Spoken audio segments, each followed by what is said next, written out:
Thank you bro. So இந்த நாளில் கூட நம்ம பரிசுத்த ஆவியானவருடைய கனிகளை குறித்து நம்ம பார்க்க போகிறோம். ఈ దినాన కూడా మనము పరిశుద్ధాత్మ దేవుని ఫలముల గురించి మనము నేర్చుకుందాం. அதாவது பைபிளில் தெளிவாக போட்டிருக்குது, அது நம்முடைய கனிகள் அல்ல, ஆவியானவருடைய கனிகள்.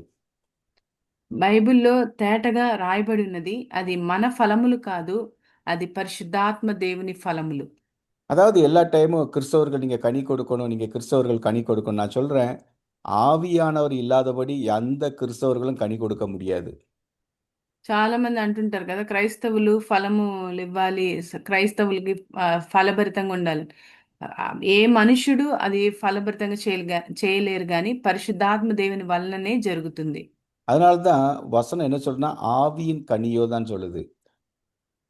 కాబట్టి వాక్యం ఏం చెప్తుందంటే ఆత్మ ఫలము అని చెప్పబడింది. அப்போ ஒரு கர்த்தருடைய பிள்ளைங்க நம்ம ஊழியம் செய்யலாம், நம்ம ஆண்டவருக்கு சாட்சியா வாழலாம், ஒரு விசுவாசியா இருக்கலாம்.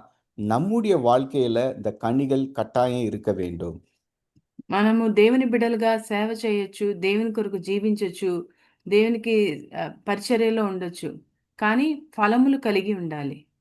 இப்போ யோவான் 15:1-2 யாராவது வாசிங்க. యోహాను సువార్త 15:1-2 వచనాలు ఎవరైనా చదవండి.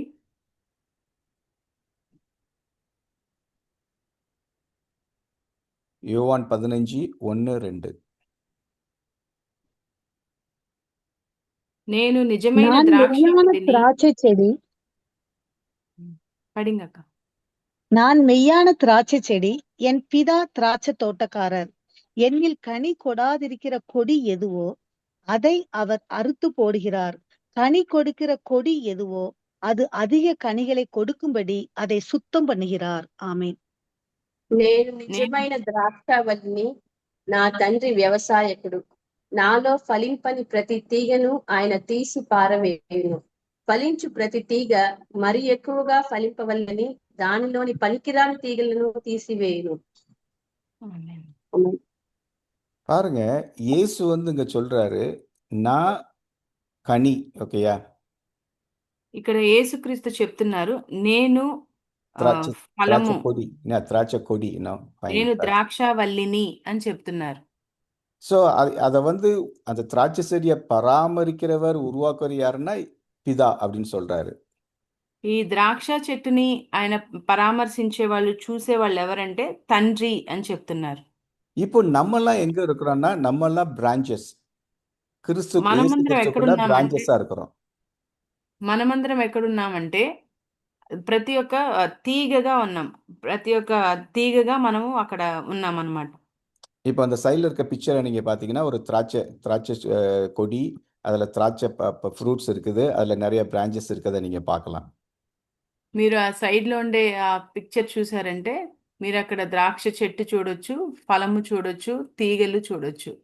அப்போ ஒரு தேவனுடைய பிள்ளைங்க பிதாவோடும் இயேசு கிறிஸ்துவோடும் பரிசுத்த ஆவியானவரோடும் உறவு இல்லைன்னா நம்ம வாழ்க்கையில கனியே கொடுக்க முடியாது.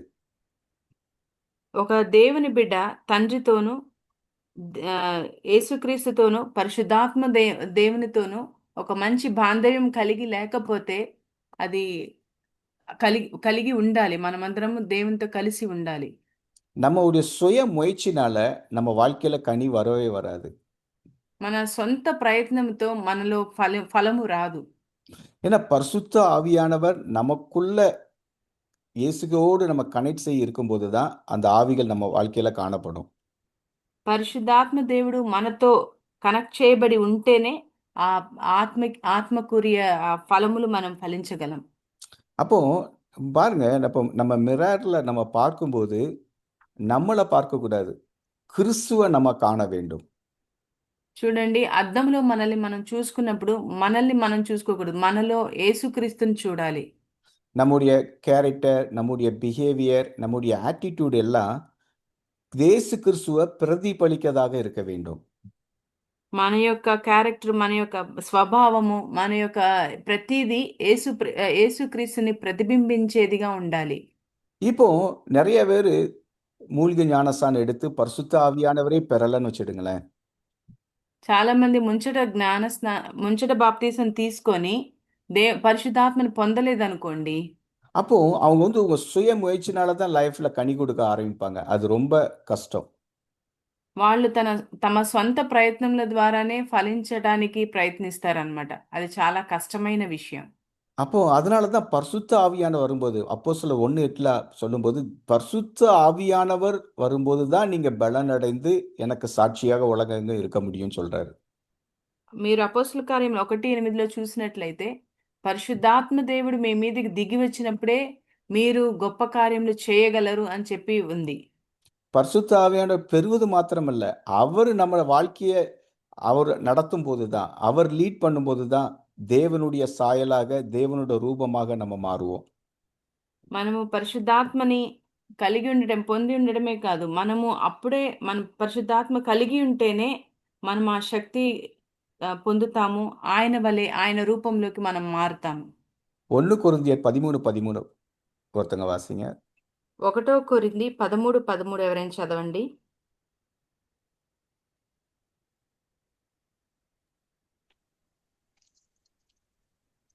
இப்பொழுது விசுவாசம், நம்பிக்கை, அன்பு இம்மூன்றும் நிலைத்திருக்கிறது.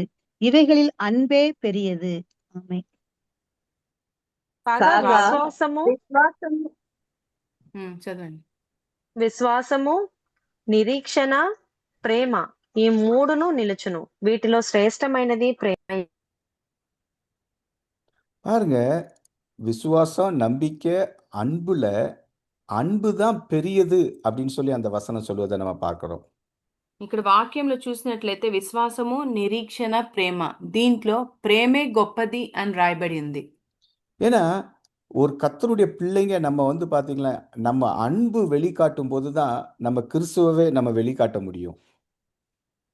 దేవుని బిడలంగా మనము ఈ ప్రేమని మనం బయలుపరిచినప్పుడే దేవుణ్ణి మనము బయలుపరచగలము. ஏன்னா நம்முடைய தேவன் அன்பாக இருக்கிறார்னே நம்ம சொல்றோம். ఎందుకంటే మన దేవుడు ప్రేమే అయి ఉన్నాడని మనం చెప్తున్నాం. நம்மள தேவன் நேசித்தனால தான் நம்முடைய வாழ்க்கையே மாறிச்சு. దేవుడు మనల్ని ప్రేమించాడు కాబట్టే మన జీవితాలు మారినాయి. நம்ம வந்து மாம்சத்துல இருந்து ஆவிக்குரிய லைஃப்ல வந்து அவருடைய அன்புனால தான் நம்ம மாற்றப்பட்டோம்.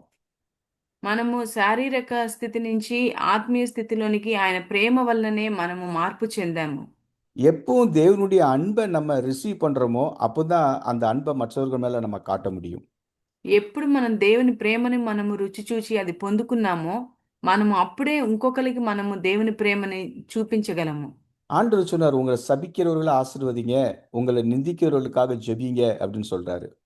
దేవుడు చెప్పాడు కదా, మిమ్మల్ని శపించే వారి కొరకు మీరు ప్రార్థించండి, మిమ్మల్ని నిందించే వారి కొరకు మీరు వాళ్ళని ప్రేమించండి, వాళ్ళ కొరకు ప్రార్థించండి అని చెప్పారు. அதாவது தேவனுடைய அன்புனால நம்ம நிரப்பப்பட்டு இருக்கும்போது தான் நம்மளை துன்பப்படுத்தவங்க நமக்கு விரோதமா என்ன செய்தாலும் நம்ம அவங்க மேல அன்பு காட்ட முடியும். మనము దేవుని ప్రేమతో నింపబడితేనే తప్ప, మనకి ఎవరైనా నిందించినా, మనల్ని ఎవరైనా ఇబ్బంది పెట్టినా, మనం వాళ్ళ మీద ప్రేమ చూపించగలం. அது மட்டுமல்ல, உங்க மூலமா தேவன் அற்புதங்களை அடையாளங்களை செய்ய வேண்டுமானாலும் இந்த பரிசுத்தமான அன்பு நம்ம வாழ்க்கையில காணப்பட வேண்டும். మీలో దేవుడు మీ ద్వారా దేవుడు అద్భుతాలు, గొప్ప కార్యాలు చేయాలంటే కూడా మీలో ఈ ప్రేమ బయలుపరచబడాలి. ஆக்சுவலா இந்த அன்பை பத்தி ஒரு சின்ன கதை சொல்றேன் பாருங்க. నేను మీకు ఈ ప్రేమ గురించి ఒక కథ చెప్తాను. ஒரு அழகான ஒயிட் கலர்ல ஒரு ரோஸ் ஃப்ளவர் இருந்துச்சாம். ఒక అందమైన తెల్ల రోజా పువ్వు ఉన్నిందంట. உங்களுக்கு எல்லாருக்குமே தெரியும், ரோஜா பூனாலே எல்லாருக்குமே பிடிக்கும். அதை நல்லா அதோட அதோட அதை அதை அதோட ஃபெடல்ஸ்லாம் ரொம்ப அழகா, ரொம்ப பார்க்கறதுக்கே பியூட்டிஃபுல்லா, நல்ல ஸ்மெல்லா இருக்கும். మీకందరికీ రోజా పువ్వు అంటే తెలుసు. రోజ్ పువ్వు అది అందంగా, చక్కగా, మంచి సువాసనతో ఉంటుంది. அப்போ அங்க வந்த ஒரு சின்ன கருப்பு குருவி, சிட்டுக்குருவி வந்து அதை பார்த்து சொல்லிச்சு, ரோஸ் நீ வந்து ரொம்ப அழகா இருக்கிற, உன்னை எனக்கு ரொம்ப பிடிச்சிருக்கு, உனக்கு என்ன பிடிச்சிருக்கா அப்படின்னு சொல்லி கேட்டுச்சான். అప్పుడు ఒక చిన్న పిచ్చుకొచ్చి ఆ రోజా పువ్వు దగ్గరికి వచ్చి చెప్పిందంట, నువ్వు చాలా అందంగా ఉన్నావు, నువ్వు నాకు చాలా ఇష్టమయ్యావు, నేనంటే నీకు ఇష్టమేనా అని అడిగిందంట. அப்போ அந்த ரோஸ் பூ வந்து ரொம்ப அழகா இருக்கனால, இது இந்த சிட்டுக்குருவி வந்து ஒரு அற்பமா நினைச்சுட்டு அது சொல்லிச்சான், "நான் என்னைக்கு சிகப்பா மாறுவேனோ, அன்னைக்கு தான் உன்னை நேசிப்பேன்" அப்படின்னு சொல்லிட்டான். అప్పుడు ఆ రోస్ పువ్వు చెప్పిందంట, నేను అది అందంగా ఉండడం వల్ల అది కొంచెం గర్వంగా చెప్పిందంట. నేను ఎప్పుడు ఆహ్, ఎరుపు రంగులో మారతానో అప్పుడే నేను నిన్ను ప్రేమిస్తాను అని చెప్పిందంట. உடனே அந்த கருப்பு புலி வந்து, "நீ வந்து ரெட்டா மாறினா நிச்சயமா என்னை நேசிப்பியா?" அப்படின்னு கேட்டுச்சான். వెంటనే ఆ పక్షి అడిగిందంట, నిజంగా నువ్వు ఎర్రగా మారితే నన్ను ప్రేమిస్తావా అని. உடனே இந்த குருவி என்ன நினைச்சுதான், அந்த குருவி அங்க வந்துட்டு, தன்னோட உடம்ப அந்த ரோஜாப்பூ முள்ளுல குத்தி, அதுல வர்ற ரத்தத்தனால, அதோட அதோட ரோசாப்பூவோட அந்த எதழ் இருக்குல்ல, அத ரெட்டா மாத்த ஆரம்பிச்சுது.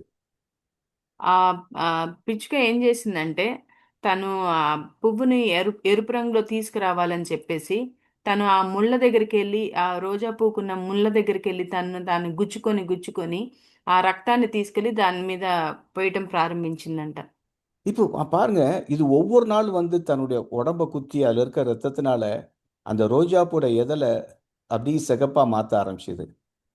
అది ప్రతిరోజు రావడం, తనని తాను గుచ్చుకోవడం, ఆ పువ్వుల రేఖలకి తనని ఆ రక్తాన్ని పొయ్యడం అలా చేస్తా ఉన్నింది. இப்போ இந்த சிட்டுக்குருவி உடம்புல ஒரே ஒரு சொட்டு ரத்தம் தான் இருக்கு. அதே போல அந்த ரோஜால எல்லாமே சிகப்பா மாறிட்டு, ஒரே ஒரு சின்ன இடம் மட்டும் தான் ஒயிட்ல இருக்குது. ఇప్పుడు ఆ పక్షికి ఉండేది ఒకే ఒక చుక్క రక్తం మాత్రమే ఉన్నిందంట. ఆ పువ్వుల్లో కూడా అన్ని రేఖలు వచ్చి ఎర్రగా మారిపోయినాయి. ఒకే ఒక్కటి మాత్రం తెల్లగా ఇంకా మిగిలుంది. ஸோ இந்த சிட்டுக்குருவி பறக்க முடியாம வந்தது. ఆ చిన్న పక్షి ఎగరలేకుండా వచ్చింది. அந்த குத்திச்சு முள்ள. ఎళ్లి ముళ్ళకి గుచ్చుకుంది తన్ని తాను. அந்த ரத்தத்த அப்படியே அந்த இதழ்ல வச்சது. அது அப்படியே சிகப்பா மாறிச்சு. వెంటనే ఆ రక్తాన్ని ఆ వచ్చే రక్తాన్ని ఆ ఉన్న ఒక్క రేఖకు కూడా పూసి దాన్ని ఎరుపుగా మార్చింది. உடனே இந்த சிட்டுக்குருவி சொல்லிச்சு, "நீ வந்து பாரு ரெட்டா மாறிட்ட. என்னை நேசிக்கிறியான்னு?" கேட்டுச்சு.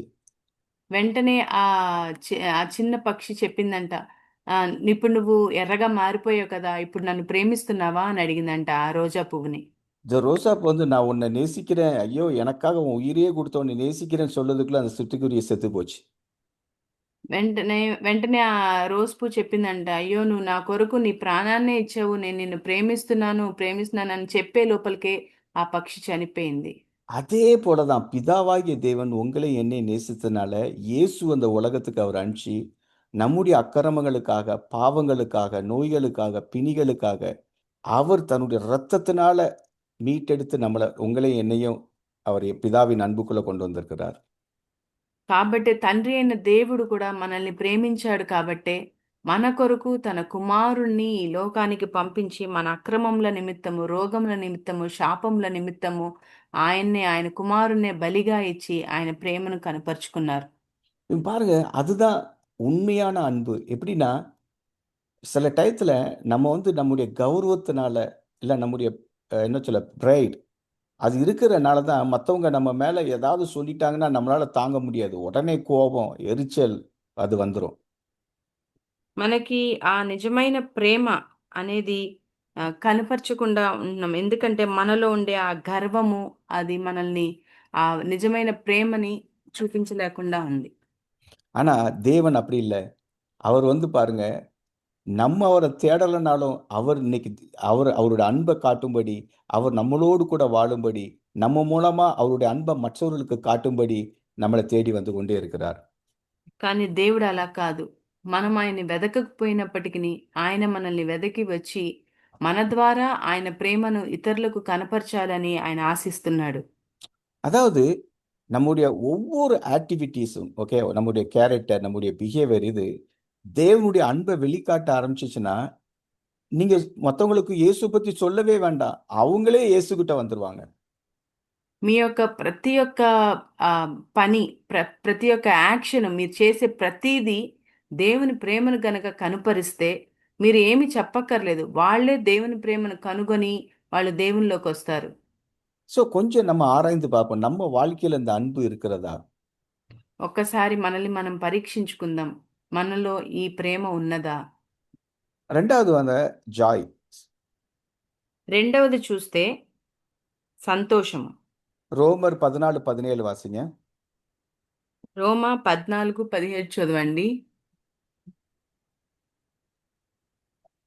దేవుని రాజ్యము భోజనమును పానమును కాదు గాని నీతియు సమాధానమును పరిశుద్ధాత్మయందలి ఆనందమునై ఉన్నది. ఆమేన్. தேவனுடைய ராஜ்யம் புசிப்பும் குடிப்பும் அல்ல, அது நீதியும் சமாதானமும் பரிசுத்த ஆவியினால் உண்டாகும் சந்தோஷமாய் இருக்கிறது. எதோட சந்தோஷமா இருக்கிறது? பரிசுத்த ஆவியானனால உண்டாகிற సంతోషமாக అది இருக்கிறது. దేని విషయంలో అది సంతోషంగా ఉంది? పరిశుద్ధాత్మ యందలి ఆనందము ఎందువల్ల అంటే నీతి సమాధానం వలన. பாருங்க, சந்தோஷம் கூட 2 வகையான சந்தோஷம் அந்த உலகத்துல இருக்குது. సంతోషం కూడా ఈ లోకంలో 2 విధాలుగా ఉంది.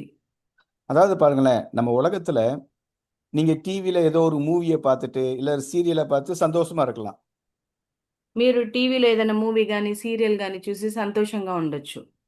அதே போல உங்க போன்ல ஏதோ நீங்க சோசியல் மீடியால போய் ஏதோ ஷார்ட் அது எதுன்னு பார்த்து நீங்க சந்தோஷமா இருக்கலாம். మీరు ఫోన్లో ఏదైనా షార్ట్స్ అవన్నీ చూసి మీరు సంతోషంగా ఉండొచ్చు. ஆனா அது பாத்தீங்கன்னா அந்த பாக்கம் தட்டி தான் அந்த சந்தோஷத்துல நீங்க அது முடிச்சு வந்தோட உங்க முகத்தை பாருங்களேன், உங்க முகத்துல அந்த சந்தோஷத்துக்குரிய அறிகுறியே இருக்காது. మీరు ఆ చూసినంత సేపే మీకు ఆ సంతోషం ఉంటది. మీరు అది అయిపోయాక ఒక్కసారి మీ ముఖాన్ని చూసుకోండి. ఆ సంతోషానికి సంబంధించింది ఏది మీ ముఖంలో కనిపించదు. ஆனா உங்க ஆவியில ஒரு சந்தோஷம் வருதுன்னு வச்சிருங்களேன். కానీ మీ ఆత్మలో ఒక సంతోషం వచ్చినట్లయితే அப்போ நீங்க உங்களுடைய சந்தோஷம் எப்படி தெரியுமா இருக்கும்? நீங்க டிவிலயோ உங்க போன்லயோ எங்கேயோ உங்க மாம்சம் விரும்புகிறத பார்க்க மாட்டீங்க. உங்க ஆவி என்னத்தை விரும்புகிறதோ அதை பார்க்க ஆரம்பிப்பீங்க. అయితే మీ ఆత్మలో సంతోషం కలిగితే మీ శరీరం ఏది ఆశిస్తుందో, ఏది సంతోషం అని అనుకుంటుందో దాన్ని ఆశించరు. మీ ఆత్మలో ఏది సంతోషంగా అనిపిస్తుందో దాన్నే మీరు చేస్తారు. இன்னைக்கு உலகத்துல இருக்க நிறைய ஜனங்கள் அதான் போய் அவங்க சந்தோஷத்துக்காக ஃபேமிலியா சினிமாவுக்கு போறாங்க. சிலர் ஃப்ரெண்ட்ஸா பாருக்கு போறாங்க.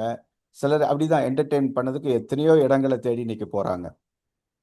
చాలా మంది ఈ సంతోషం కొరకు ఎంతో మంది సినిమాలకు వెళ్తున్నారు, బార్లకు వెళ్తున్నారు, కుటుంబంతో కలిసి అక్కడికి ఇక్కడికి వెళ్తున్నారు ఈ సంతోషం వెతుక్కొని. ஆனா அவங்க பாருங்க, நம்ம அவங்கள பார்க்கும்போது அவங்க எவ்வளவு சந்தோஷமா இருக்காங்க நம்ம நினைக்கிறோம். మనం వాళ్ళని చూసి వాళ్ళందరూ ఎంత చక్కగా సంతోషంగా ఉన్నారా అని మనం అనుకుంటున్నాం. ரியலா நீங்க யோசிச்சு பாருங்களேன், ரியலா அவங்க சந்தோஷமா இருந்தாங்கன்னா அந்த இடத்துக்கு போகவே மாட்டாங்க. அப்ப அவங்க சந்தோஷத்தை தேடி அந்த உலகத்துக்கு பின்னாடி போறாங்க. వాళ్ళు నిజంగా సంతోషంగా ఉంటే అలాంటి స్థలాలకు వాళ్ళు వెళ్ళరు. కానీ వాళ్ళు ఎలా వెళ్తున్నారంటే సంతోషాన్ని వెతుక్కుంటూ వెళ్తున్నారు, వాళ్ళలో సంతోషం లేదని.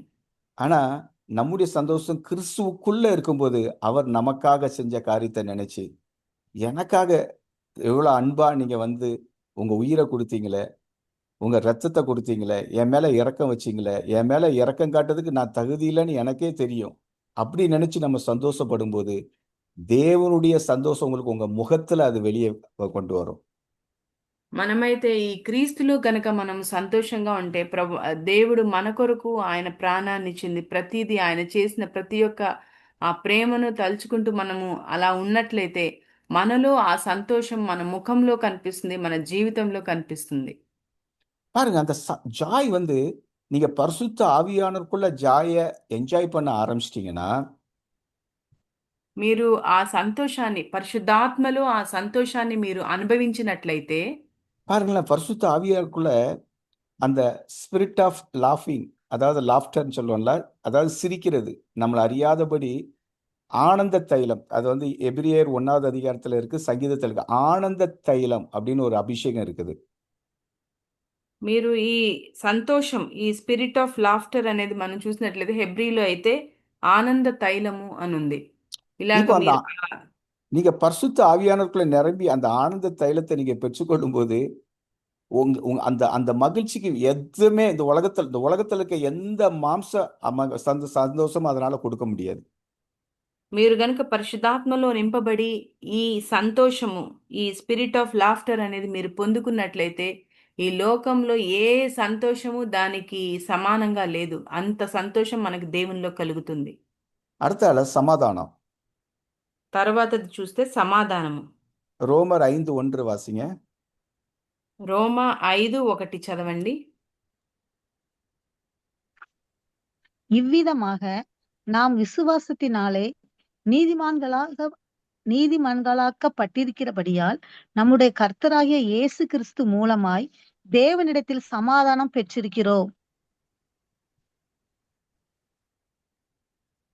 కాబట్టి విశ్వాస మూలమున మనము నీతిమంతులముగా తీర్చబడి మన ప్రభువైన యేసుక్రీస్తు ద్వారా దేవునితో సమాధానము కలిగి ఉందము.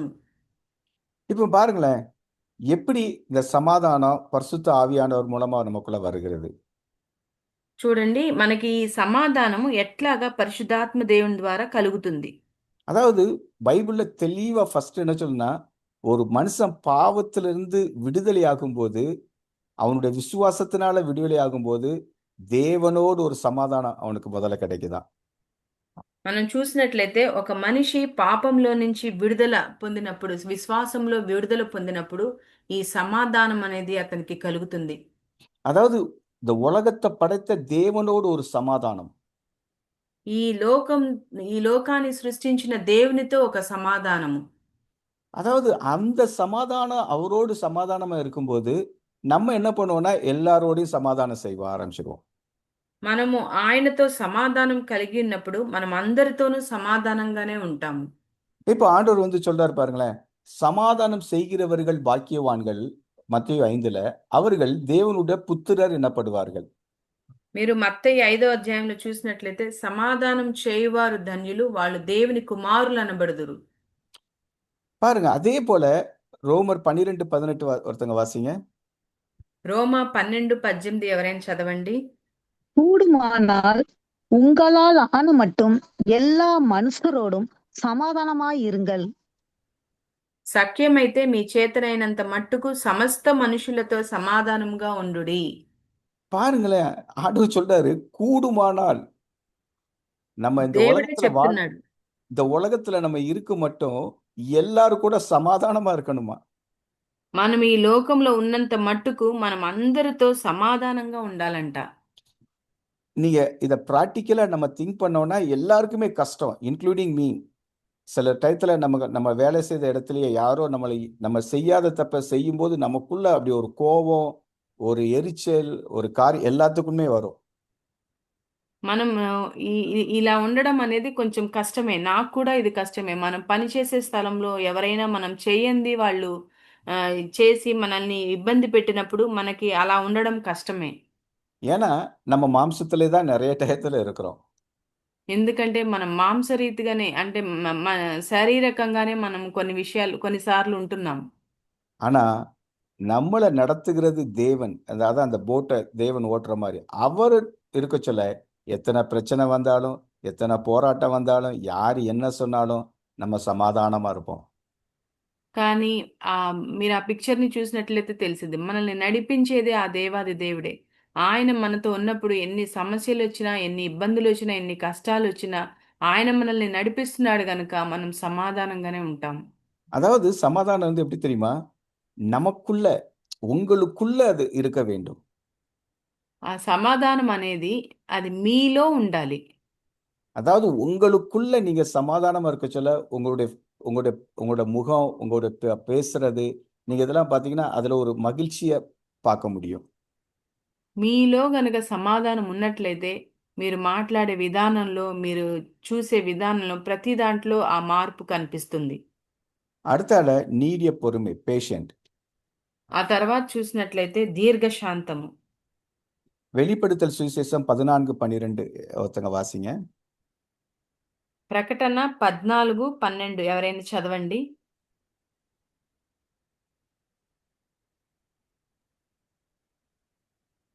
தேவனுடைய கற்பனைகளையும் இயேசுவின் மேலுள்ள விசுவாசத்தையும் காத்து கொள்கிறவர்களாகிய பரிசுத்தவான்களுடைய பொறுமை இதிலே விளங்கும் என்று கூறினான். ஆமென். దేవుని ఆజ్ఞలను, యేసును గూర్చిన విశ్వాసమును గైకొనుచున్న పరిశుద్ధుల ఓర్పు ఇందులో కనబడును. இப்ப பாருங்க, பேஷண்ட் வந்து நீடிய பொறுமை அப்படின்னு தமிழ்ல போட்டிருக்குது, அப்படிதானே? పేషెన్స్ అనేది దీర్ఘశాంతము అని వ్రాయబడి ఉంది. அதாவது சும்மா ஜஸ்ட் பொறுமை இல்லை, நீடிய பொறுமை. ఓర్పు మాత్రమే కాదు, దీర్ఘశాంతము. இப்போ ஊழியம் செய்கிறவர்களை கேட்டாச்சுன்னா அவங்க வாழ்க்கையில வந்து இது வந்து இந்த கனிகள் நிறைய காணப்படுவதை பார்க்கலாம். సేవ చేసే వాళ్ళని మనం అడిగినట్లయితే ఈ సేవ చేసే వాళ్ళకి ఈ ఫలము ఎక్కువగా కనిపిస్తుంది. சில டயத்துல சில ஊழியர்கள் ஜெபம் பண்ணி சிலரோட வாழ்க்கை மாறி இருக்கும். కొంతమంది సేవకులు వాళ్ళు ప్రార్థన చేసి కొంతమంది జీవితాలు మారి ఉంటాయి. தரித்திரத்துல இருந்து நல்ல ரிச்சான பொசிஷனுக்கு வந்திருப்பாங்க. దరిద్రతలో నుంచి ఒక మంచి స్థితిలోకి వాళ్ళు వచ్చి ఉండొచ్చు. அதுக்கு முன்னாடி அப்படி பாஸ்டரை பார்த்தா ஐயா பிரைஸ்லால் ஐயா அப்படின்னு சொல்லுவாங்க. దానికి ముందు పాస్టర్ గారిని చూసినట్లయితే అయ్యా ప్రైజ్ లార్డ్ అయ్యా అని చూడంగానే చెప్తా ఉంటారు. இப்போ அவங்க வாழ்க்கையெல்லாம் மாறி பயங்கர இருந்தவன பாஸ்டரை பார்த்தனே, பிரைஸ்லால் பாஸ்டர், எப்படி இருக்கீங்க பாஸ்டர், நல்லா இருக்கீங்களா, அப்படி பேச ஆரம்பிச்சிருவாங்க. అయితే వాళ్ళ స్థితి మారి వాళ్ళు కొంచెం ధనికులు అయ్యేసరికి వాళ్ళు పాస్టర్ గారిని చూస్తే పాస్టర్ గారు బాగున్నారా, ఎలా ఉన్నారు అని చెప్పి అడుగుతారు. காரு வந்துடும், వాళ్ళ కారు వచ్చేస్తుంది, பெரிய பங்களா வந்துடும், పెద్ద బంగ్లా వచ్చేస్తుంది, சர்ச்சுக்கு வர்றதுக்கு டைம் இருக்காது. చర్చికి రావడానికి వాళ్ళకి సమయం ఉండదు. பாஸ்டர் வந்து கூப்பிடுவாரு, என்ன என்ன பிரதர் இன்னைக்கு சர்ச்சுக்கு வரலையா நீங்க அப்படின்னு கேட்பாரு. పాస్టర్ గారు వచ్చి పిలుస్తారు, ఏంటి బ్రదర్ మీరు చర్చికి రాలేదా అని.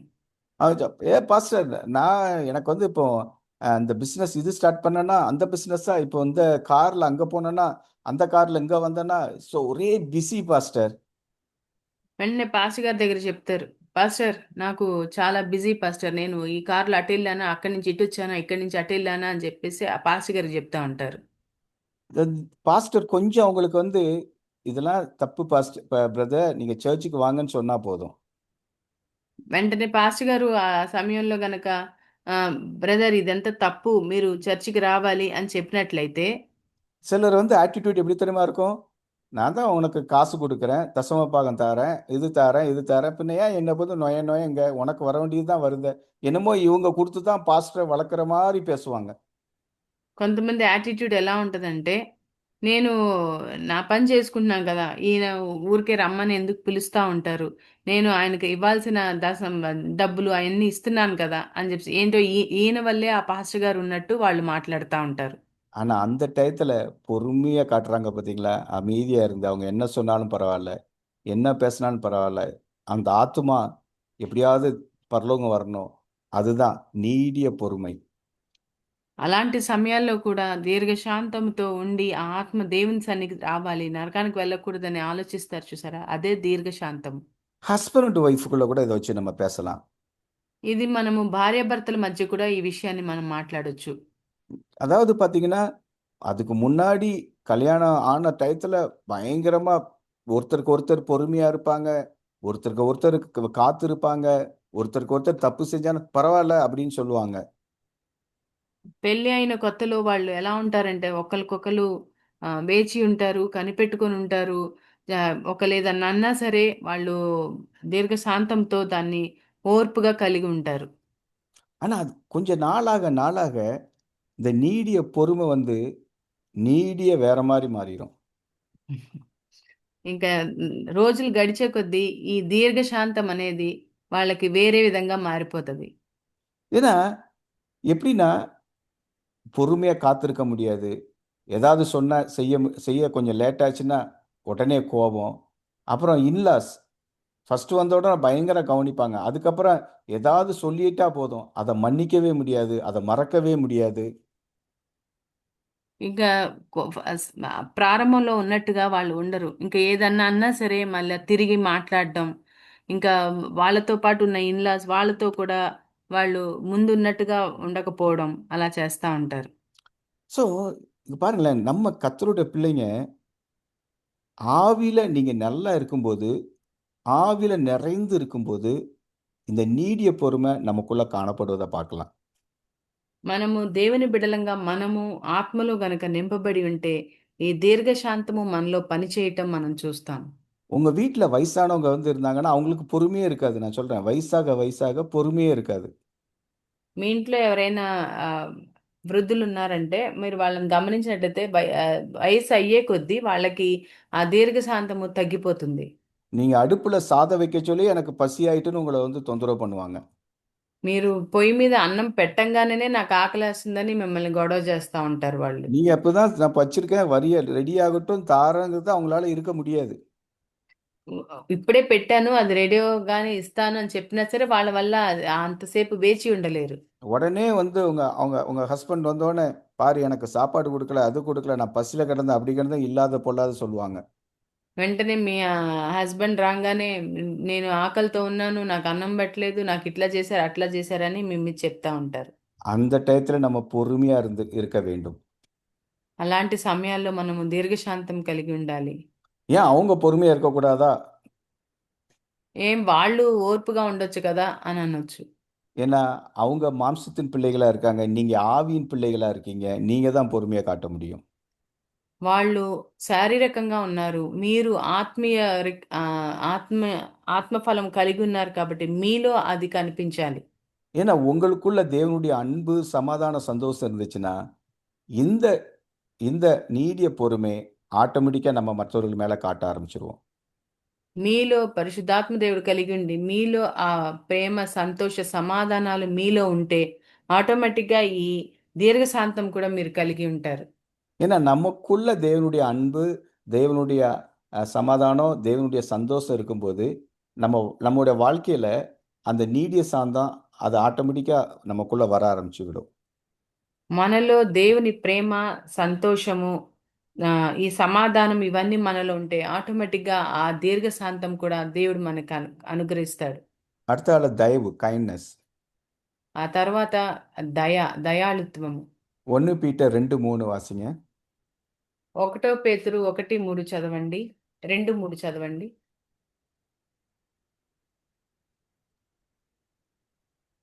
நீங்கள் வளரும்படி புதிதாய் பிறந்த குழந்தைகளைப் போல திருவசனமாகிய களங்கமில்லாத ஞான பாலின் மேல் வாஞ்சையாய் இருங்கள். மேபி தமிழ்ல அடுத்த வசனமா இருக்கலாம் நினைக்கிறேன். நீங்க தேவனுடைய தயவை ருசி பார்த்தது அப்படி வரும். 1 பேதுரு 2:3.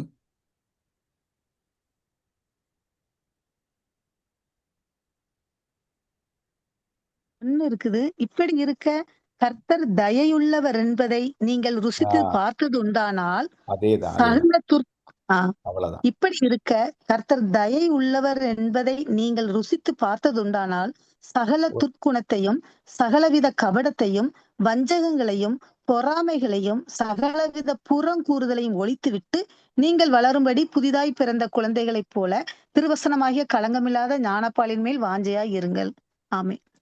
ప్రభును 1:3. దయాళుడని మీరు రుచి చూచి ఉన్న ఎడల సమస్తమైన దుష్టత్వమును సమస్తమైన కపటమును వేషధారణను అసూయను సమస్త దూషణ మాటలను మాని క్రొత్తగా జన్మించిన శిశువులను పోలిన వారే నిర్మలమైన వాక్యమను పాల వలన రక్షణ విషయంలో ఎదుగు నిమిత్తము ఆ పాలను అపేక్షించుడి. அதாவது இந்த வசனம் எப்படி சொல்லுதுன்னா, நம்ம தேவனுடைய அன்பை, தேவனுடைய சந்தோஷத்தை, தேவனுடைய சமாதானத்தை, தேவனுடைய நீடிய பொறுமையை, தேவனுடைய கைண்ட்னஸ் தயவை நம்ம ருசித்து பார்த்தோம்னா நமக்குள்ள அந்த பொறாமை, எரிச்சல், கசப்பு எதுவுமே வராது அப்படின்னு தெளிவா அங்க எழுதப்பட்டிருக்கதை நம்ம பார்க்கிறோம். ఈ వాక్యం మనకి ఏం చెప్తుందంటే మనము దేవుని ప్రేమను, మనము దేవుని సంతోషమును, మనము దేవుని సమాధానమును, మనము దేవుని దీర్ఘశాంతమును గనక మనము రుచి చూసినట్లయితే మనలో ఈ కపటాలు, వేషధారణ, అసూయ ఇలాంటిది ఏది మనలో ఉండదు అని చెప్తుంది.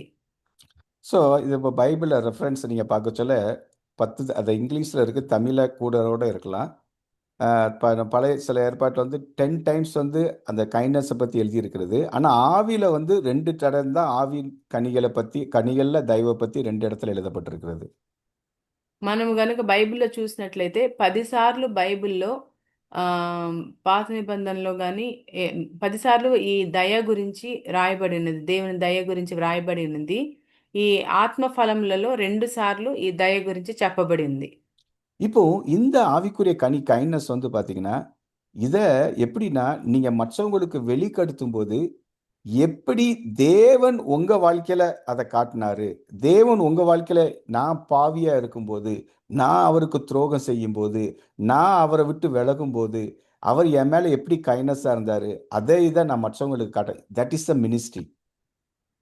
ఈ దయ విషయంలో ఆ దయ దేవుడు నా మీద ఎలా దయ చూపించాడు, నేను పాపిగా ఉన్నప్పుడు దేవుడు నా మీద ఎంత దయ చూపించాడు అనేది మనం రుచి చూసి ఇతరులకి మనం గనుక ఆ దయను చూపించినట్లయితే అదే దేవుని సేవ అయి ఉన్నది, మినిస్ట్రీ అయి ఉన్నది. இப்ப பாருங்களேன், ஊழியம் செய்ற எல்லாருமே இந்த கைண்ட்னஸ் அவங்களுக்குள்ள இருக்கனால தான், என்ன தேவன் இந்த பாவத்திலிருந்து என்ன மீட்டெடுத்தார். இந்த சாபத்திலிருந்து என்ன மீட்டெடுத்தார். இவங்களும் மீட்டெடுக்கப்படணும். அந்த கைண்ட்னஸ்ல அவங்க ஆப்பரேட் பண்ணத பார்க்கலாம். వాళ్ళు దేవుని ద్వారా ఈ రక్షించబడిన వాళ్ళు, ఈ సేవకులు ఈ పాపంను దీనిలో నుంచి బయటికి రావడం వల్ల ఈ దయ ద్వారానే నేను ఈ పాపంను శాపం నుంచి నేను బయటపడ్డానని చెప్పి ఆ దయ ఇతరులు కూడా పొందుకోవాలి. వాళ్ళు కూడా ఈ దేవుని దయను ఈ దీని నుంచి విడుదల పొందాలని చెప్పి ఆలోచిస్తారు. அடுத்தால குட்னஸ், நற்குணம். ఆ తర్వాత మంచితనము. லூக்கா 6:35 வாசிங்க. లూకా 6వ అధ్యాయము 35వ వచనం చదవండి. உங்கள் சத்துருக்களை சிநேகியுங்கள், நன்மை செய்யுங்கள், கைமாறு கருதாமல் கடன் கொடுங்கள், அப்பொழுது உங்கள் பலன் மிகுதியாய் இருக்கும். உன்னதமானவருக்கு நீங்கள் பிள்ளைகளாய் இருப்பீர்கள்.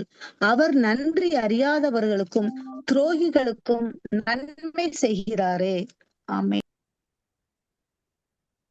మీరైతే ఎట్టి వారిని గూర్చి అయినను నిరాశ చేసుకొనక మీ శత్రువులను ప్రేమించుడి, మేలు చేయుడి, అప్పు ఇయ్యుడి, అప్పుడు మీ ఫలము గొప్పదయుండును, మీరు సర్వోన్నతుని కుమారులైందురు. ఆయన కృతజ్ఞత లేని వారి ఎడలను దుష్టుల ఎడలను ఉపకారి అయి ఉన్నాడు.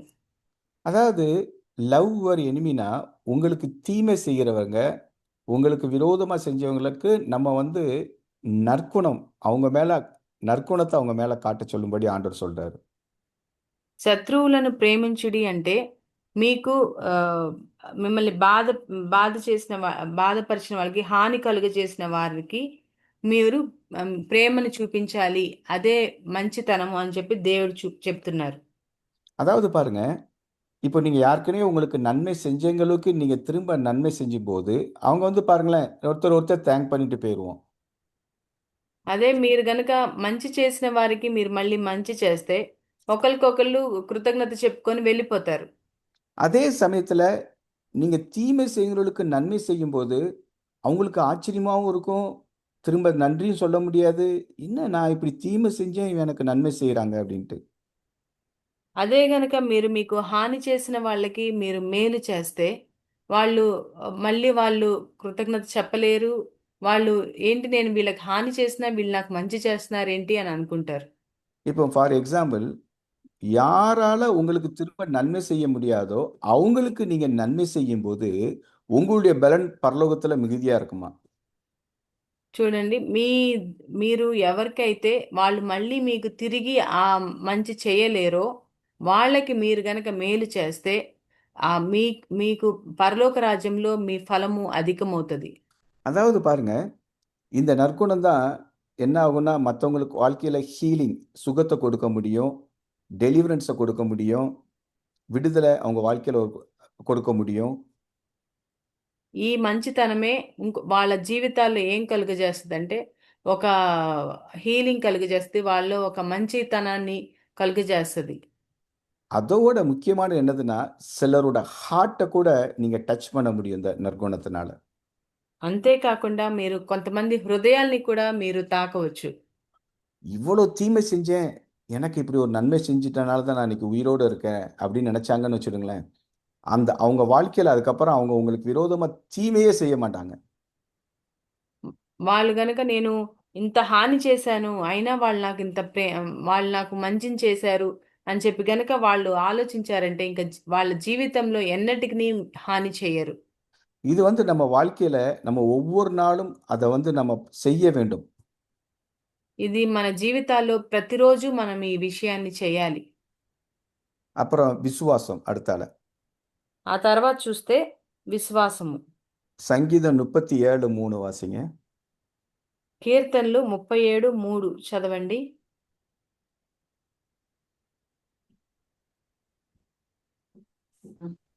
கர்த்தரை நம்பி நன்மை செய், தேசத்திலே குடியிருந்து சத்தியத்தை மேய்ந்து கொள். ஆமென். యెహోవా యందు నమ్మికయుంచి మేలు చేయుము, దేశమందు నివసించి సత్యం ననుసరించుము. அதாவது கர்த்தர் மேல நம்பிக்கை இருந்து நம்ம நல்ல காரியத்தை செய்யும்போது அவருடைய அவருடைய விசுவாசம் நமக்குள்ள வருகிறது. మనము దేవుని మీద నమ్మిక ఉంచి మనం మేలు చేస్తే ఆయన విశ్వాసము మనలోకి వస్తుంది. பாருங்களேன், தேவன் அவர் ஒரு வாக்குத்தத்தத்தை நம்ம கொடுத்தாருன்னா அது நிச்சயமா நம்ம வாழ்க்கையில நிறைவேறும். దేవుడు మనకు ఒక వాగ్దానాన్ని ఇచ్చారంటే అది నిశ్చయంగా మన జీవితాల్లో నెరవేరుతుంది. அது தேவனுடைய ஒரு நேச்சர். అది దేవుని యొక్క స్వభావము. தேவனுடைய ஒரு சுவாபமே அவர் பாத்தீங்கன்னா ஃபெய்த்ஃபுல்லா விசுவாசத்தை செய்யறது. దేవుని స్వభావమే ఏంటంటే ఆ విశ్వాసాన్ని కాచుకొనుట. இப்போ இந்த சாத்ராக் மேஷாக் அபிநேருக்கு உங்களுக்கு தெரியும், அவங்க தேவன் மேல ஒரு விசுவாசம் வச்சாங்க. మీకు షడ్రకు మేషేక్ అబేద్నగో గురించి తెలుసు. వాళ్ళు దేవుని యందు విశ్వాసం కలిగి ఉన్నవాళ్ళు. நேபுகாத்நேசர் சொன்னாரு, எல்லாம் நாங்க தாளங்கெல்லாம் போட சொல்ல நீ என்னுடைய சிலையை வணங்கணும், வணங்கலைன்னா உன்னை தீயில தூக்கி போடுவோம். నెబుకద్నెజర్ రాజు చెప్పాడు, మీరు ఈ ఆటపాటలు ఈ వాయిద్యాలు వాయించినప్పుడు మీరందరూ ఈ విగ్రహానికి మొక్కాలి, లేకపోతే మిమ్మల్ని అగ్నిలో పడవేస్తానని. அப்போ அவங்க சொல்றாங்க, எங்க தேவன் இந்த சூளைக்கு தப்பு விற்கிறதுக்கு எங்களை வல்லவரா இருக்கான்னு விசுவாசிக்கிறோம். அவர் தப்பு விற்கலைனாலும் நீ உன் சிலையை வணங்க மாட்டோம், நாங்க அவருக்காக ஜீவனை கொடுக்க ரெடி.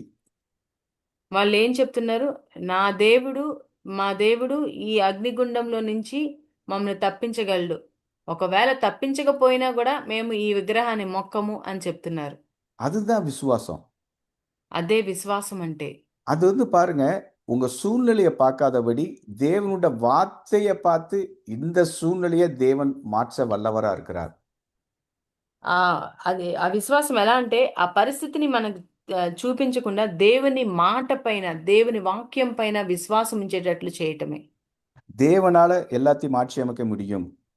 దేవుని ద్వారా సమస్తంను మార్చగలడు. ஸோ எப்படி தேவன் அவர் விசுவாசத்தை பிதாவினுடைய விசுவாசத்தை அவர் ஒரு சாட்சியா அந்த உலகத்துல வாழ்ந்தது போல நம்மளும் விசுவாசத்துல தேவனுக்கு உகந்த பிள்ளையாக நம்ம வாழ வேண்டும். ఎలాగైతే యేసుక్రీస్తు తండ్రి మీద విశ్వాసముతో ఎట్లా జీవించారో మనము కూడా దేవునిలో విశ్వాసం కలిగి మనం జీవించగలము. ஏன்னா விசுவாசத்தினால தான் நம்ம தேவனோடு ஒரு ஒப்பந்தத்துக்குள்ளே இருக்கிறோம். ఎందుకంటే విశ్వాసం ద్వారానే దేవునితో మనం ఒక నిబంధన కలిగి ఉన్నాము. விசுவாசத்தினாலே தேவன் நம்மோடு கூட இருக்கிறார் நம்ம நினைக்கிறோம். ఈ విశ్వాసం ద్వారానే మనతో దేవుడు ఉన్నాడని మనము నమ్ముచున్నాము, విశ్వసిస్తున్నాము. விசுவாசத்தினாலே நம்ம ஊழியம் செய்கிறோம். ఈ విశ్వాసం ద్వారానే మనం సేవ చేస్తున్నాము. விசுவாசத்தினாலே நம்ம ஜெபம் செய்கிறோம். ఈ విశ్వాసం ద్వారానే మనం ప్రార్థిస్తున్నాము. அந்த விசுவாசம் நமக்குள்ள மாத்திரம் இல்ல, அதை மற்றவர்களுக்கும் நம்ம அந்த விசுவாசத்துல மற்றவர்கள் வளரும்படி நம்ம வாழ்க்கை காணப்பட வேண்டும். ఈ విశ్వాసం మన వరకే కాకుండా మిగతా వారు కూడా దేవునిలో ఎదగడానికి మనము కనుపరచాలి. இப்போ பாருங்களேன், அதை ஒரு சிம்பிளா சொல்றேன். இப்போ நீங்க ஒரு இடத்துல வேலை செய்றீங்க. నేను మీకు ఇది సులువుగా చెప్తాను. మీరు ఒక చోట పని చేస్తున్నారు. ஏதோ ஸ்கூலோ ஆஃபீஸ் எங்கேயோ நீங்க வேலை செய்றீங்க. ఏదో స్కూల్లోనో ఆఫీస్లోనో పని చేస్తున్నారు. இப்போ அங்க நிறைய பேப்பர்ஸ், பென்னு என்னெல்லாமோ வச்சிருக்காங்க. అక్కడ చాలా పేపర్స్, పెన్ను అన్ని పెట్టి ఉన్నారు. இப்போ உங்க கூட வேலை பார்க்குறவங்க அந்த பேப்பரை கொஞ்சம் வீட்டுக்கு எட்டு போவாங்க, பெண்ணை 2-3 வீட்டுக்கு என் பிள்ளைங்க படிக்கிறதுக்கு உதவுன்னு எட்டு போறாங்க. అక్కడ మీతో పనిచేసే వాళ్ళు అక్కడున్న కొన్ని పేపర్స్ని ఇంటికి తీసుకెళ్తారు, పెన్నులను ఇంటికి మా పిల్లలకి కావాలని చెప్పి తీసుకెళ్ళొచ్చు. ஆனா நீங்க எப்படி இருக்கீங்கன்னா, நான் அந்த ஆஃபீஸ் ஒர்க்கு இல்லை அந்த ஸ்கூல் ஒர்க்குக்கு மட்டும்தான் அதை யூஸ் பண்ணுவேன், என் வீட்டுக்கோ என் பிள்ளைக்கு அதை நான் எடுக்க மாட்டேன். அதுதான் ட்ரஸ்ட்வர்த்தி, விசுவாசம். కానీ మీరు ఇది ఆఫీస్లోది నేను నా పిల్లలకి నేను తీసుకెళ్ళను, ఇది ఆఫీస్లోది ఆఫీస్ వరకే అని చెప్పి మీరు అట్లాంటి అదే విశ్వాసం, అదే నమ్మకత్వం. அப்புறம் ஜென்டில்னஸ், சாந்தம். ఆ తర్వాత శాంతము, జెంటిల్నెస్. சங்கீதம் 37:11. కీర్తనలు 37:11. சாந்த குணமுள்ளவர்கள் பூமியை சுதந்தரித்து மிகுந்த சமாதானத்தினால் மன மகிழ்ச்சியாய் இருப்பார்கள். ஆமென்.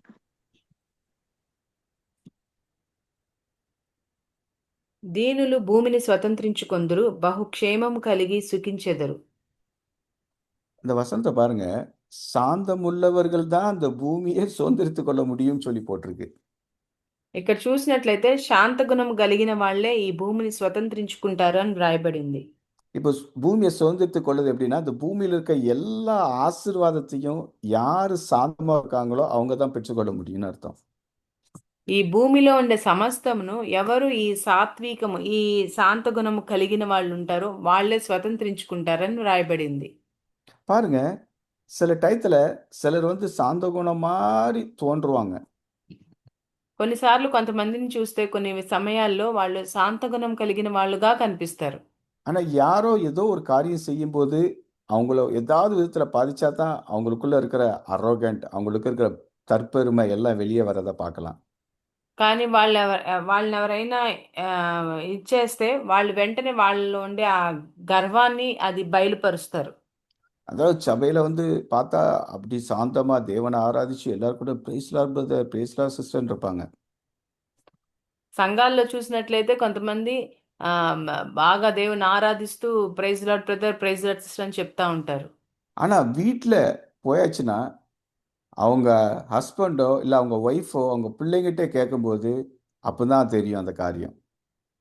కానీ ఇంట్లో వాళ్ళ హస్బెండ్ దగ్గర, వాళ్ళ పిల్లల దగ్గర, వాళ్ళ భార్య దగ్గర అడిగితే వాళ్ళ పరిస్థితి ఏంటని అప్పుడు తెలుస్తుంది. ஒருத்தங்களுக்குள்ள தற்பெருமை இருந்துச்சுன்னு வச்சுட்டுங்களேன், அவங்களுக்குள்ள சாந்தம் இருக்கவே இருக்காது. ఒకళ్ళలో ఒక గర్వం అనేది ఉందనుకోండి, వాళ్ళలో ఈ సాత్వికం అనేది ఉండదు. ஏன்னா ஒருத்தங்க நம்மளை பேசும்போது உடனே கோபம், என்ன பொறுத்து இப்படி பேசிட்டா, என்ன யாரு, நான் எப்படிப்பட்ட ஆளு, நான் எப்படி ஜெபம் பண்ணேன் அப்படின்னு உங்களுக்குள்ள வருதுன்னு வச்சுக்கோங்களேன், அதான் பெருமை. నా గురించి వాళ్ళకి ఏం తెలుసు, నేను ఎవరిని, నేను ఎంత ప్రార్థిస్తున్నా అని గనక మీలో అనిపించిందంటే అదే గర్వం. இப்போ ஹஸ்பண்ட் டிவி பார்த்துட்டு இருப்பாரு. ఇప్పుడు సపోజ్ మీ భర్త హస్బెండ్ టీవీ చూస్తూ ఉంటారు. ஒய்ஃபு சில வேலையை ப்ரிப்பேர் பண்ணிட்டு இருக்காங்க, டின்னர் ஏதோ ப்ரிப்பேர் பண்ணிட்டு இருக்காங்க. భార్య ఏమో భోజనానికి అన్ని సిద్ధపరుస్తూ ఉంటది. இப்போ ஹஸ்பண்ட் வந்து ஃபர்ஸ்ட் வந்து அப்படியே ஒரு கிறிஸ்டின் சாங்கை பார்த்தாரு, ஒரு மெசேஜை பார்த்தாரு, திடீர்னு சினிமா பார்க்க போயிட்டாரு. హస్బెండ్ చూస్తా చూస్తా క్రిస్టియన్ మెసేజ్ చూస్తా ఉన్నాడు, తర్వాత సినిమా చూస్తా ఉండిపోయాడు. ஒய்ஃபு சொல்றாங்க, அதுக்கு போகாதீங்க, அது நமக்கு தேவையில்லை, அதை பார்க்காதீங்க அப்படின்ட்டு. వెంటనే వైఫ్ చెప్తున్నారు, అది చూడొద్దు, అది మనం చూడొద్దు, అది మనకి అవసరం లేదు అని చెప్పి చెప్తా ఉంటది. ஃபர்ஸ்ட் டைம் இப்படிதான் சாந்தமா சொல்லுவாங்க. ఫస్ట్ టైం భార్య శాంతంగా చెప్తుంది. மறுபடியும் அவர் பார்த்துட்டே இருக்காருன்னு வச்சுக்கோங்களேன், మరలా ఆయన చూస్తానే ఉన్నాడు అనుకోండి, மறுபடியும் பார்த்தீங்கன்னா அந்த சாந்தம் கொஞ்சம் மாறும். తర్వాత మళ్ళీ శాంతము కొంచెం మారిపోతుంది. ஏன் தேவையில்லாத அந்த பிசாசெல்லாம் உள்ள வீட்டுக்குள்ள அனுமதிக்கிறீங்க? ఎందుకు అనవసరంగా సాతాన్ని అంతా లోపలికి రానిస్తున్నారు అని చెప్తారు. இப்பதான் வீட்டுல கொஞ்சம் சமாதானம், சந்தோஷம், நல்லா ஜெபம் பண்ணிட்டு இருக்கோம், அதை கெடுக்கும்படியா ஏன் இப்படி பண்றீங்க? ఇప్పుడే మనం కొంచెం ప్రార్థిస్తున్నాము, మనం సమాధానంగా సంతోషంగా ఉన్నాం, అవన్నీ చెడగొట్టడానికి ఎందుకు ఇలా చేస్తున్నారని గట్టిగా అంటది. பாருங்க, அந்த டயத்துல ஹஸ்பண்டு கோவம், நான் வேலை பண்ணிட்டு இது பண்ணிட்டு என் மைண்டை ரிலாக்ஸ் பண்ண கொஞ்ச நேரம் பார்க்குறேன், ஒன்று வீட்டில் பார்த்தீங்கன்னா வாக்குவாதம் அது வந்துடும். వెంటనే భర్త నేను రిలాక్స్ చేయడానికి నేను అలా చూస్తున్నాను అని చెప్పేసి ఇద్దరు వాగ్వాదం చేసుకొని ఇద్దరు గొడవ మొదలవుతుంది. பாருங்க, அந்த சாந்தத்தை ஒரு சின்ன நம்ம மாம்ச இச்சைக்கு இடம் கொடுத்து அந்த டிவியில் எதையோ தேவையில்லாத பார்க்கறதுனால, நம்ம மாம்ச இச்சையை நிறைவேற்ற முடியாததுனால நம்ம சாந்த கோணம் எப்படி அது மாறுது பாருங்க. మనము ఆ టీవీలో ఆ మాంస ఇచ్చకి మనము చోటు ఇవ్వలేదనే ఇదితో మనలో ఆ గొడవ ఎట్లాగ ప్రారంభించి ఆ సాత్వికం అనేది మనలో నుంచి పోతుంది. அப்போ நீங்க தேவையில்லாத ஒன்று பார்க்க சொல்ல உங்க ஒய்ஃப் சொல்ல பார்க்காதீங்க, அது இப்படி ஆயிரும்னா நீங்க சாந்தமா அதை உடனே மாத்திடுங்க. அந்த வாக்குவாதம், சண்டை எதுவுமே வீட்டுல இருக்கவே இருக்காது.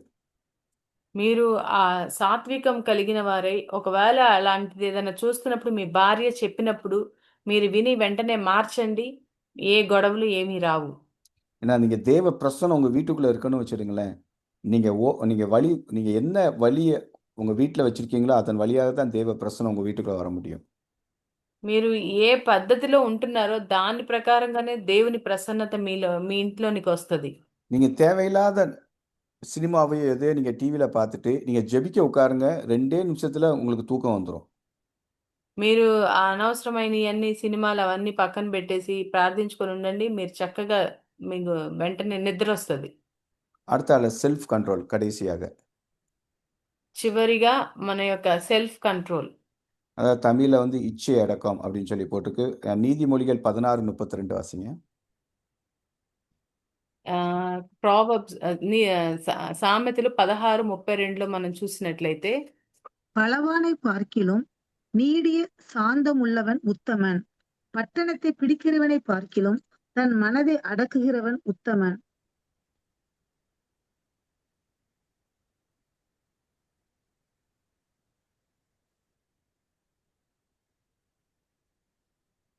நீதிமொழிகள் సామెతలు 16:32. 16:32. పరాక్రమశాలి కంటే దీర్ఘశాంతం గలవాడు శ్రేష్ఠుడు. పట్టణం పట్టుకొని వాని కంటే తన మనస్సును స్వాధీనపరుచుకొని వాడు శ్రేష్ఠుడు.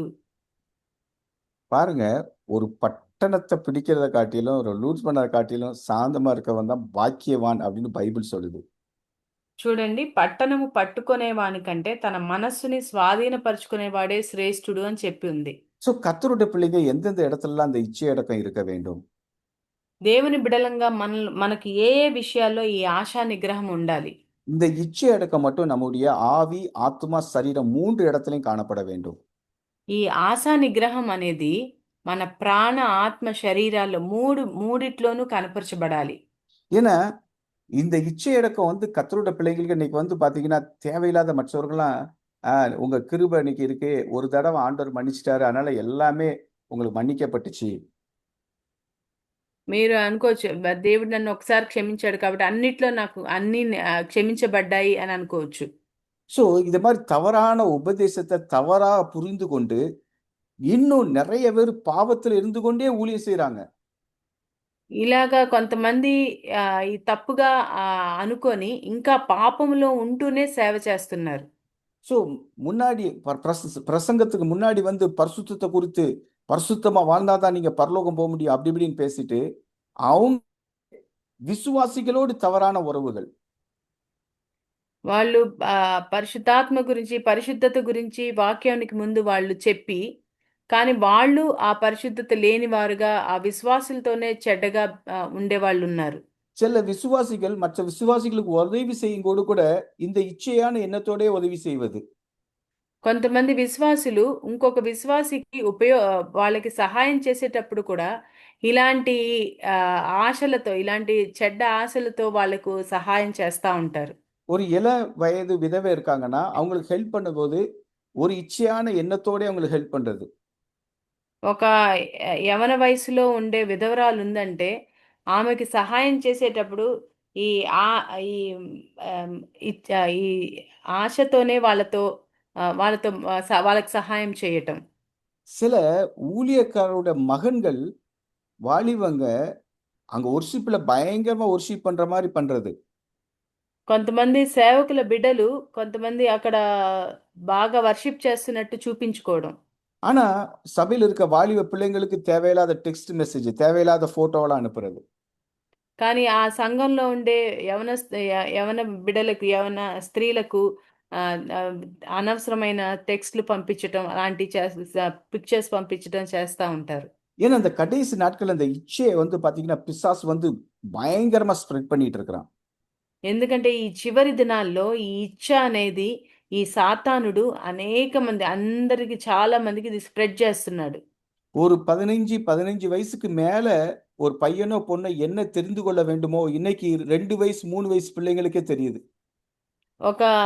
ఒక బిడ్డ ఒక 15 సంవత్సరాల తర్వాత తెలుసుకోవాల్సినవన్నీ ఇప్పుడు 2 వయసు 3 వయసుల్లోనే తెలుసుకుంటున్నారు.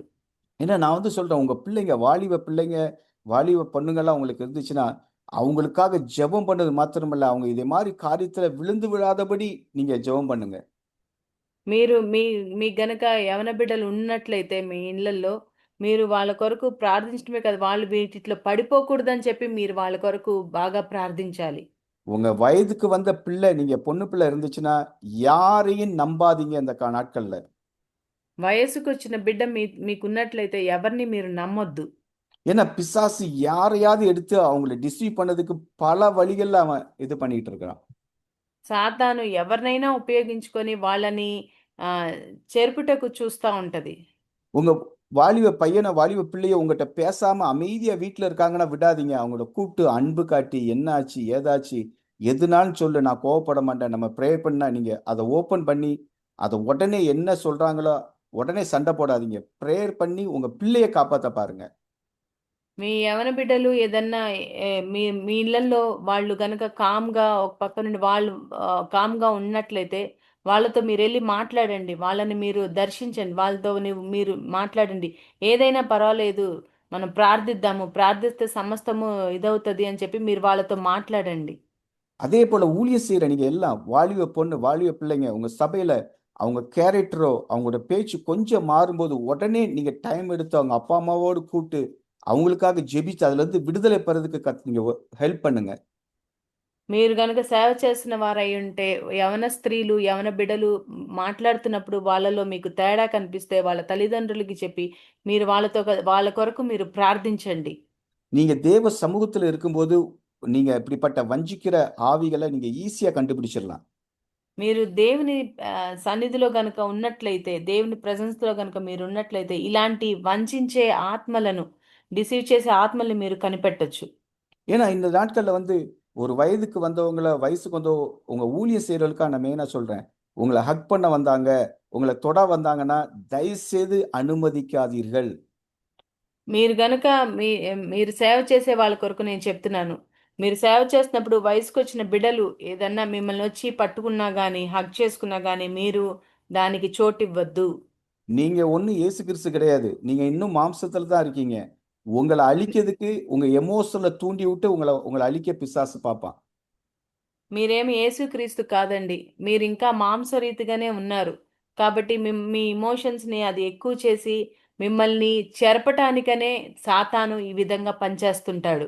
அதனால தான் சொல்றேன், ஜாக்கிரதையா இருங்க. కాబట్టే నేను మీకు చెప్తున్నాను, உங்க జాగ్రత్తగా ఉండండి. உங்க பிள்ளைங்க ஃபோனை வச்சு விளையாடுறாங்களா?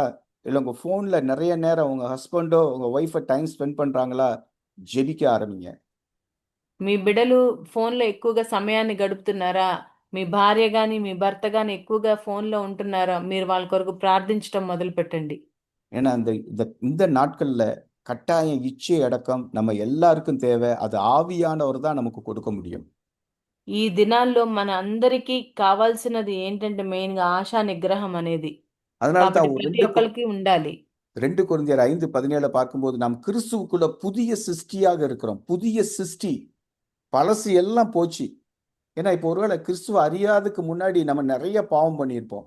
கிறிஸ்துவ அறிந்ததுக்கு அப்புறம் அந்த பாவம்லாம் அது ஐயோ அது பாவம், நான் இப்படி செஞ்சுட்டேன்னு மன வருத்தம் பட்டு நம்ம புதிய சிருஷ்டியாக மாறுறோம் பாருங்க. அதுதான் ஆவிக்குரிய கனியை கொடுக்கிறது.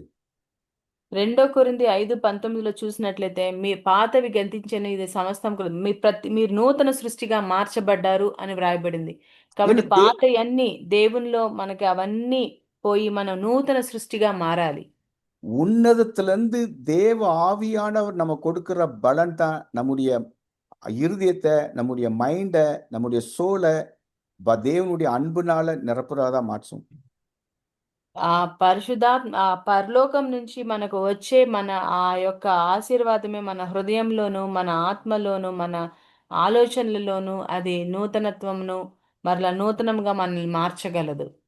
அதாவது இந்த ஆவியின் கனி இருக்குல்ல, அன்பு, சமாதானம், கலாத்தியர் 5:22 நீங்க பாத்தீங்கன்னா, அன்பு, நானே சொல்றேன், அன்பு, சந்தோஷம், சமாதானம், நீடிய பொறுமை, தயவு, நற்குணம், விசுவாசம், சாந்தம், இச்சை அடக்கம். నేను మీకు గలతీ 5:22లో ఉంది కదా, ప్రేమ, సంతోషము, సమాధానము, దీర్ఘశాంతము, దయాళుత్వం, మంచితనము, విశ్వాసం, సాత్వికము, ఆశా నిగ్రహము. இவன் பாருங்க, அந்த அன்பு, சந்தோஷம், சமாதானம் தேவனிடத்திலிருந்து நமக்கு வருது. మీరు చూసినట్లయితే ఈ ప్రేమ, సంతోషము, సమాధానము దేవుని దగ్గర నుంచి మనకు వస్తుంది. நீடிய பொறுமை, தயவு, நற்குணம் வந்து நம்ம மற்றவங்களுக்கு காட்ட வேண்டும். ఈ దీర్ఘశాంతము తర్వాత మంచితనం అనేది మనం ఇతరులకు మనం చూపించాలి. விசுவாசம், சாந்தம், இச்சையடக்கம் வந்து நமக்குள்ள இருக்க வேண்டும். ఈ విశ్వాసము, సాత్వికము, ఆశా నిగ్రహము అనేది మనలో ఉండాలి. நல்லா பார்த்துடுங்க. அன்பு, சந்தோஷம், சமாதானம் தேவனிடத்திலிருந்து நமக்குள்ள வருகிறது. ప్రేమ, సంతోషము, సమాధానము దేవుని దగ్గర నుంచి మనకు వస్తుంది. நீடிய பொறுமை, தயவு, நற்குணம் நம்ம மற்றவங்க மேல செலுத்தணும், காட்டணும். ఈ ఆమ్, ఓర్పు, సమాధానం, మంచితనము, విశ్వాసం అనేది ఓర్పు, మంచితనం అనేది మనం ఇతరులకు మనం చూపించాలి. விசுவாசம், சாந்தம், இச்சையடக்கம் நமக்குள்ள இருக்க வேண்டும். ఈ విశ్వాసము, సాత్వికము, ఆశా నిగ్రహం అనేది మనలో ఉండాలి. நல்லா பார்த்துங்க. விசுவாசம், சாந்தம், இச்சையடக்கம் நமக்குள்ள இருந்து அது வெளியே வர வேண்டும். ఈ విశ్వాసము, సాత్వికము, ఆశా నిగ్రహము అనేది మనలో నుంచి బయలుపరచబడాలి. இப்ப எல்லாம் நம்ம ஜெபிக்க போறோம். మనమందరం ఇప్పుడు ప్రార్థన చేయబోతున్నాము. இப்போ உங்களுக்கு தெரியும் எந்தெந்த ஆவி கனி நம்ம வாழ்க்கையில இல்ல. మీ అందరికీ తెలుసు మీలో ఏ ఏ ఆత్మ ఫలము లేదు అనేది. நம்ம தான் நம்மளை மாற்றி அமைக்க முடியும். మనమే మనల్ని మార్చుకోగలం. நம்ம மற்றவங்களை யாரையும் மாற்ற முடியாது. మనం ఇతరులను ఏం మార్చలేము. நான் என்ன மாற்றிக்கொள்ள முடியும். నేను నన్ను నేను మార్చుకోగలను. நான் என்னுடைய பேச்சை, என்னுடைய கேரக்டரை, என்னுடைய ஆட்டிடியூடை, எல்லாத்தையும் பிஹேவியர் எல்லாம் நான் மாற்றிக்கொள்ள முடியும். నా యొక్క స్వభావాన్ని, నా మాటని, నా మాట తీరుని నేను మార్చుకోగలను. இப்ப எல்லாம் நீங்க உங்களுக்கு தெரியும் எந்த பகுதியில நம்ம வீக்கா இருக்கோன்னு ஆண்டவர்கிட்ட கேட்கும்போது ஆவியானவர் அந்த பகுதியில நமக்கு கிரியை செய்யும்படி நம்ம ஜெபம் பண்ண போறோம். మిమ్మల్ని మీరు పరీక్షించండి. ఏ ఏ యొక్క పరిస్థితిలో, ఏ యొక్క స్థితిలో మీరు సరిగా లేరనేది మీరు పరిశుద్ధాత్మ ద్వారా మీరు ప్రార్థించి దాన్ని మీరు సరి చేసుకోండి. ஒருவேளை நீங்க ஊழியம் செய்யலாம், பெரிய ஊழியம் செய்யலாம். మీరు సేవ చేయొచ్చు. ஆனா நீங்க பொறுமையா இருக்க முடியலையே. కానీ మీరు ఓర్పుతో లేకుండా ఉండొచ్చు. டக்குன்னு நான் குடும்பத்துல என் மனைவி மேலேயோ இல்ல ஹஸ்பண்ட் மேலேயோ உடனே கோபம் படுறது. వెంటనే నా కుటుంబంలో నా భార్య మీదనో భర్త మీదనో వెంటనే కోప్పడిపోవడం. வாயிலிருந்து அந்த வார்த்தை அவங்கள ஹர்ட் பண்ற மாதிரி பேசுறது. నోటి నుంచి వచ్చే మాట వాళ్ళని హర్ట్ చేసేటట్టుగా మాట్లాడడం. இன்னைக்கு ஆண்டவர்கிட்ட ஒப்பு கொடுங்க. ఈ రోజు మీరు అవన్నీ దేవుని దగ్గర ఒప్పుకోండి. நம்மளை மாற்றிக்கொள்ளும் போதுதான் தேவன் நம்ம மூலமா பெரிய காரியத்தை செய்ய முடியும். మనల్ని మనం మార్చుకుంటేనే దేవుడు మన ద్వారా గొప్ప కార్యాలను చేయగలరు. நான் மாற மாட்டேன், ஆண்டவரே என் ஆசீர்வாதம் மட்டும் வந்தாச்சுன்னா நம்ம மாம்சத்தின் இச்சைகளை நிறைவேற்றுவர்களாக மாறி விடுவோம். నేను మారు, నాకు రావాల్సిన ఆశీర్వాదాలు వస్తే చాలు అని అనుకున్నట్లయితే మనము ఇంకా మాంసరీతిగానే ఉన్నట్లే. ஆண்டவரே நான் மாறுறேன், என்ன நீங்க மாற்றுங்க, என்னை ஆசீர்வதிச்சு நீங்க உயர்த்துங்கன்னு சொல்லும்போது கர்த்தர் அல்லாஹ் தெளிவா நம்மளை நன்மைக்கு எதுவான வழியில் அவர் நடத்துவார். దేవా నేను మారాలి, నేను మార్పు చెందాలి, నన్ను నేను పరీక్షించుకుని నన్ను మార్పు చెందాలని గనక మీరు అడిగితే దేవుడు మిమ్మల్ని మార్చి ఆశీర్వాదాన్ని ఇచ్చి మిమ్మల్ని గణపరుస్తాడు. ஹalleluya. Thank you Jesus. தகப்பனே உமக்கு நன்றி நன்றி நன்றி நன்றி நன்றி Lord. Lord, we praise you Lord. Thank you for grace. Thank you for mercy Lord. Lord, we are meditating the fruit of the Spirit Lord. அப்பா கடவுளே இயேசுவே, whatever we are learning today Lord, we apply our word Lord. Apply the word to our spirit, body, soul right now in the name of Jesus Lord. அப்பா அந்த வேளையில யாரெல்லாம் ஆண்டவரே தங்களை அர்ப்பணிக்கிறார்களோ, என் வாழ்க்கையில் ஆவிக்குரிய கனிகள் வர வேண்டும் என்று தகப்பனே இயேசுவே அந்த கனிகள் அவங்க வாழ்க்கையில எந்தெந்த பகுதியில அந்த கனிகள் இல்லாதபடி தப்பா யாரெல்லாம் இப்போது தங்களை ஒப்பு கொடுத்து அந்த பகுதியில கனிகள் வேண்டும் என்று உம்மை நோக்கி பார்க்கிறார்களோ, இப்போது ஆண்டவரே அவங்க மாம்சத்துல கிரியை செய்கிற எல்லா ஜெசபேல் ஆவிகளை கட்டி போய் என துரத்துகிறேன். எல்லா லேவித்தான் ஆவிகளை கட்டி போய் இயேசுவின் நாமத்தினாலே ஆவிக்குரிய கனிகள் கொடுக்க முடியாதபடி அவங்கள கட்டி வைத்திருக்கிற எல்லா ஸ்பிரிட் ஆஃப் பைத்தான் லார்ட் இயேசுவின் நாமத்தினாலே சர்ப்பங்களின் தேளுகளில் மிதிக்கவும் சத்துரின் சகல வல்லமை மேற்கொள்ள எங்களுக்கு அதிகாரம் இருக்கிறது. ஒன்று சேதப்படுத்த மாட்டாது என்று சொன்னீரே. The name of Jesus, you spirit of python, இயேசுவின் நாமத்தினாலே the name of Jesus, I rebuke you, you spirit of Python. I release all the soul right now. The name of Jesus, the name of Jesus, the name of Jesus. I release them right now in the name of Jesus, Lord. I release each and everybody right now, Lord. அப்பா, அன்பு, சமாதான, சந்தோஷம் ஆண்டவரே, அப்பா, தேவனிடத்திலிருந்து பெற்றுக்கொண்டதை நாங்க மற்றவர்கள் மீது சாந்தமாக, நீடிய பொறுமையாக, தயவா காட்டும்படி எங்க வாழ்க்கையை அர்ப்பணிக்கிறோம் ஆண்டவரே. எங்களிடத்துல ஆண்டவரே விசுவாசம், சாந்த, இச்சை அடக்க ஆண்டவரே எங்களுடைய வாழ்க்கையில காணும்படுபடி இந்த வேளையில அர்ப்பணிக்கிறோம் ஆண்டவரே. இயேசுவின் நாமத்தினால அர்ப்பணிக்கிறோம். அப்பா, நீ பெருகவும் நாங்க சிறுகவும் வேண்டும். எங்களுடைய வாயின் வார்த்தையும் இருதயத்தின் தியானமும் சமூகத்துல பிரிதா இருக்கட்டும் அப்பா. அப்பா, அப்படிங்க செய்ய போவதற்காக உமக்கு நன்றி ஆண்டவரே. எல்லா துதிக நமக்கு மேல உமக்கே செலுத்துகிறோம். இயேசு மூலம் ஜெபிக்கிறேன் ஜீவனுள்ள நல்ல பிதாவே. ஆமேன், ஆமேன், ஆமேன்.